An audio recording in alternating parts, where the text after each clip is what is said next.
Salam sejahtera, selamat beraktivitas kembali. Kiranya hari ini jauh lebih baik dari hari kemarin. Pemeliharaan Tuhan selalu ada di hidup kita. Kita akan baca dan renungkan firman Tuhan Matius 14 ayat 1 sampai 21. Pada masa itu sampailah berita-berita tentang Yesus kepada Herodes raja wilayah. Lalu ia berkata kepada pegawai-pegawainya, "Inilah Yohanes Pembaptis, ia sudah bangkit dari antara orang mati, dan itulah sebabnya kuasa-kuasa itu bekerja di dalamnya." Sebab memang Herodes telah menyuruh menangkap Yohanes, membelenggunya dan memenjarakannya, berhubung dengan peristiwa Herodias istrinya Filipus saudaranya, karena Yohanes pernah menerogohnya, katanya, "Tidak halal engkau mengambil Herodias." Herodes ingin membunuhnya, tetapi ia takut akan orang banyak yang memandang Yohanes sebagai nabi. Tetapi pada hari ulang tahun Herodes, menarilah anak perempuan Herodias di tengah-tengah mereka, dan menyuruh hati Herodes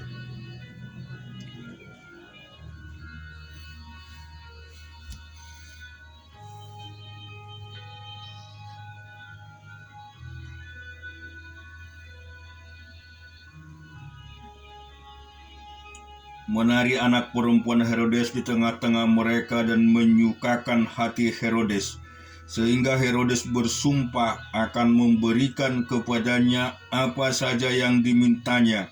Maka setelah dihasut oleh ibunya, anak perempuan itu berkata, "Berikanlah aku di sini kepala Yohanes Pembaptis di sebuah talam." Lalu sedihlah hati raja, tetapi karena sumpahnya dan karena tamu-tamunya diperintahkannya juga untuk memberikannya, disuruhnya memenggal kepala Yohanes di penjara. Dan kepala Yohanes itu pun dibawa orang di sebuah talam, lalu diberikan kepada gadis itu, dan ia membawanya kepada ibunya. Kemudian datanglah murid-murid Yohanes Pembaptis, mengambil mayatnya dan menguburkannya. Lalu pergilah mereka memberitahukannya kepada Yesus. Setelah Yesus mendengar berita itu, menyingkirlah ia dari situ, dan hendaklah mengasingkan diri dengan perahu ke tempat yang sunyi. Tetapi orang banyak mendengarnya dan mengikuti dia dengan mengambil jalan darat dari kota-kota mereka. Ketika Yesus mendarat, ia melihat orang banyak yang besar jumlahnya, maka tergeraklah hatinya oleh belas kasihan kepada mereka, dan ia menyembuhkan mereka yang sakit. Menjelang malam, murid-muridnya datang kepadanya dan berkata, "Tempat ini sunyi dari hari sudah malam. Suruhlah orang banyak itu pergi supaya mereka dapat membeli makanan di desa-desa." Tetapi Yesus berkata kepada mereka, "Tidak perlu mereka pergi, kamu harus memberikan mereka makan." Jawab mereka, "Yang ada pada kami di sini hanya 5 roti dan 2 ikan." Yesus berkata, "Bawalah kemari kepadaku." Lalu disuruhnya orang banyak itu duduk di rumput. Dan setelah diambilnya 5 roti dan 2 ikan itu, Yesus menengadah ke langit dan mengucap berkat, lalu memecah-mecah roti itu dan memberikannya kepada murid-muridnya, lalu murid-muridnya membagi-bagikannya kepada orang banyak. Dan mereka semua makan sampai kenyang. Kemudian orang mengumpulkan potongan-potongan roti yang sisa 12 bakul penuh, yang ikut makan kira-kira 5.000 laki-laki, tidak termasuk perempuan dan anak-anak. Kita juga akan baca Ayub 22 ayat 1 sampai 15. Maka Elifas orang teman menjawab, apakah manusia berguna bagi Allah? Tidak, orang yang berakal budi hanya berguna bagi dirinya sendiri. Apakah ada manfaatnya bagi Yang Maha Kuasa kalau engkau benar, atau keuntungannya kalau engkau hidup saleh? Apakah karena takutmu akan Allah maka engkau dihukumnya dan dibawanya ke pengadilan? Bukankah kejahatanmu besar dan kesalahanmu tidak berkesudahan? Karena dengan sewenang-wenang engkau menerima gadai dari saudara-saudaramu dan merampas pakaian orang-orang yang melarat. Orang yang kehausan tidak kau beri minum air, dan orang yang kelaparan tidak kau beri makan. Tetapi orang yang kuat dialah yang memiliki tanah, dan orang yang disegani dialah yang mendudukinya.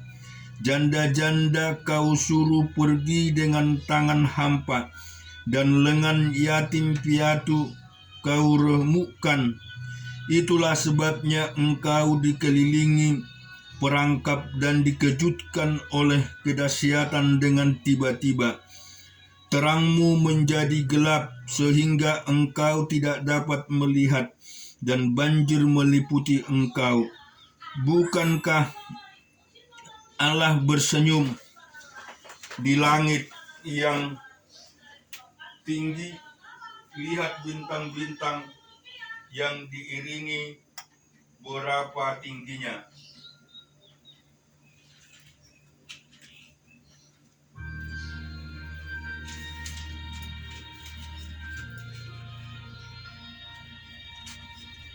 Kita akan juga baca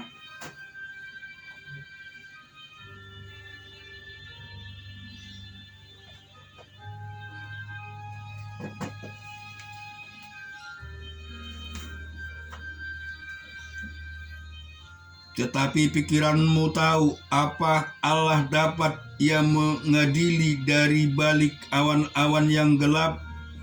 Awan meliputi dia sehingga ia tidak dapat melihat. Ia berjalan-jalan sepanjang lingkaran langit. Apakah engkau mau tetap mengikut jalan lama yang dilalui orang-orang jahat? Kita juga akan baca di Hakim-Hakim 15 ayat 1 sampai 20.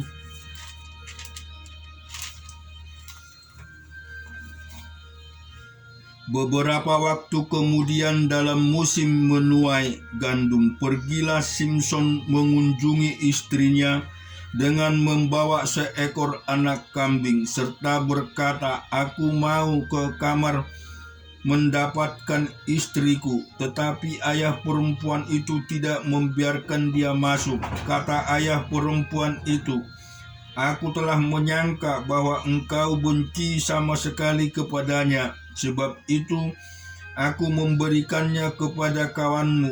Bukankah adiknya lebih cantik daripadanya? Baiklah, kau ambil itu bagimu sebagai gantinya. Lalu kata Simson kepadanya, sekali ini aku tidak bersalah terhadap orang Filistin. Apabila aku mendatangkan celaka kepada mereka, maka pergilah Simson, ditangkapnya 300 anjing hutan, diambilnya obor, diikatnya ekor dengan ekor, dan ditaruhnya sebuah obor di antara tiap-tiap 2 ekor.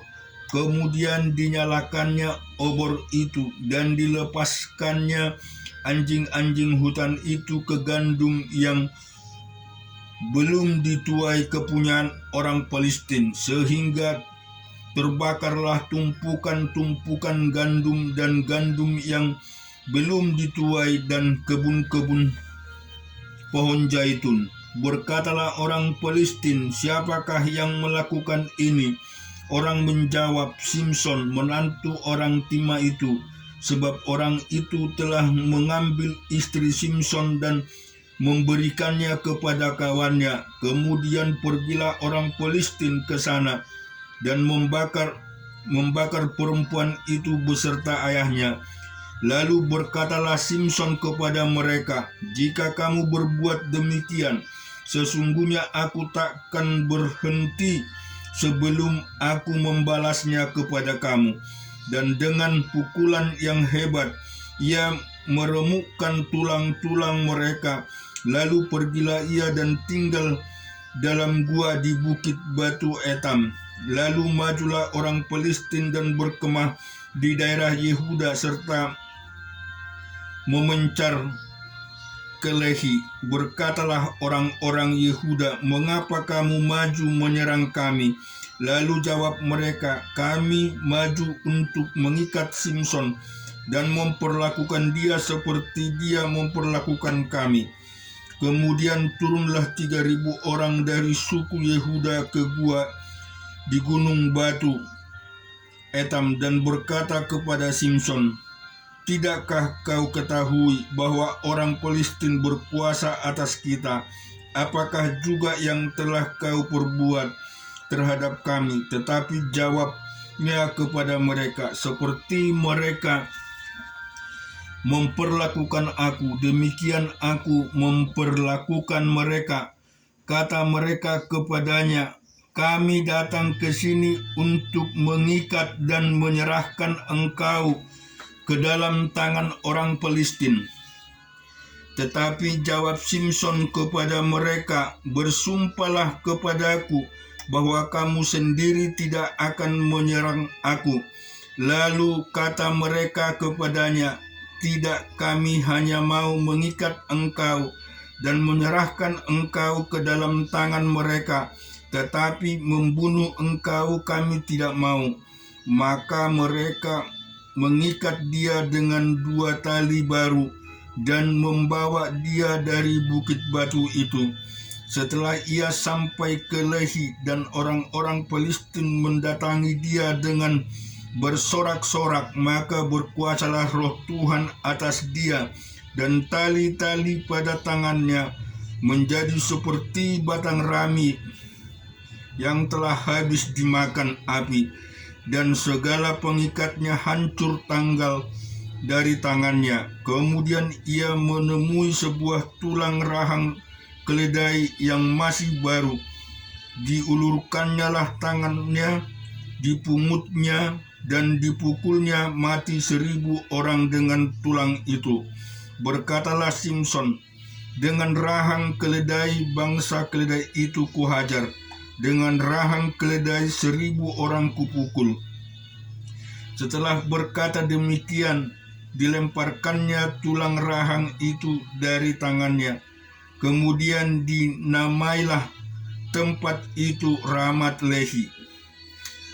Ketika ia sangat haus, berserulah ia kepada Tuhan, oleh tangan hambamu ini telah kau berikan kemenangan yang besar itu. Masakan sekarang aku akan mati kehausan dan jauh ke dalam tempat orang-orang yang tidak bersunat itu. Kemudian Allah membelah liang batu yang di Lehi itu, dan keluarlah air dari situ. Ia minum lalu menjadi kuat dan segar kembali, sebab itu dinamailah mata air, di mata air penyeru yang sampai sekarang masih ada di Lehi. Ia memerintah sebagai hakim atas orang Israel dalam zaman orang Palestina 20 tahun lamanya. Kita akan baca di Keluaran 36 ayat 21 sampai 38. 10 hasta panjangnya satu papan dan 1,5 hasta lebarnya tiap-tiap papan. Tiap-tiap papan ada 2 pasaknya yang disekang satu sama lain. Demikianlah diperbuat dengan segala papan kemah suci. Dibuat oranglah papan-papan untuk kemah suci dan pula papan-papan sebelah selatan. Dan 40 alas perak dibuat orang di bawah ke-20 papan itu. 2 alas di bawah 1 papan untuk kedua pasaknya, dan seterusnya 2 alas di bawah setiap papan untuk keluar pasaknya. Juga dibuat orang untuk sisinya kedua dari kemah suci pada sebelah utara 20 papan, dengan 40 alas peraknya, 2 alas di bawah 1 papan, dan seterusnya 2 alas di bawah setiap papan. Untuk sisi belakang kemah suci pada sebelah barat dibuat oranglah 6 papan. 2 papan dibuat orang untuk sudut kemah suci di sisi belakang. Kedua papan itu kembar pasaknya di sebelah bawah, dan seperti itu juga kembar pasaknya di sebelah atas, di dekat gelang yang satu itu. Demikianlah dibuat orang dengan kedua papan yang untuk kedua sudutnya. Jadi ada 8 papan dengan alas peraknya, 16 alas, 2 alas di bawah 1 papan. Dibuatnya juga kayu lintang dari kayu penanga, 5 untuk papan-papan pada sisi yang satu dari kemah suci, 5 kayu lintang untuk papan-papan pada sisi yang kedua dari kemah suci, dan 5 kayu lintang untuk papan-papan kemah suci yang merupakan sisi belakangnya pada sebelah barat. Dibuat oranglah kayu lintang yang di tengah menjadi melintang terus di tengah-tengah papan-papan itu dari ujung ke ujung. Papan-papan itu disalut dengan emas. Gelang-gelang itu dibuat dari emas sebagai tempat memasukkan kayu-kayu lintang itu, dan kayu-kayu lintang itu disalut dengan emas. Dibuatlah tabir itu dari kain ungu tua dan kain ungu muda, kain kermiji dan lenan halus yang dipintal berbenangnya. Dibuat dengan ada kerupnya buatan ahli tenun. Dibuat orang untuk itu 4 tiang dan kayu penanga, dan disalut itu dengan emas dengan ada kaitannya dari emas. Lagi dituanglah 4 alas perak untuk tiang itu. Juga dibuat orang lain tirai untuk pintu kemah itu dari kain ungu tua, kain ungu muda, kain kermiji dan lenan halus yang dipintal benangnya, tenunan yang berwarna-warna. Dan kelima tiangnya dengan kaitan untuk tiang itu disalutlah ujungnya dan penyambung-penyambungnya dengan emas, dan kelima alasnya itu adalah dari tembaga. Amin. Tuhan memberkati kita semua.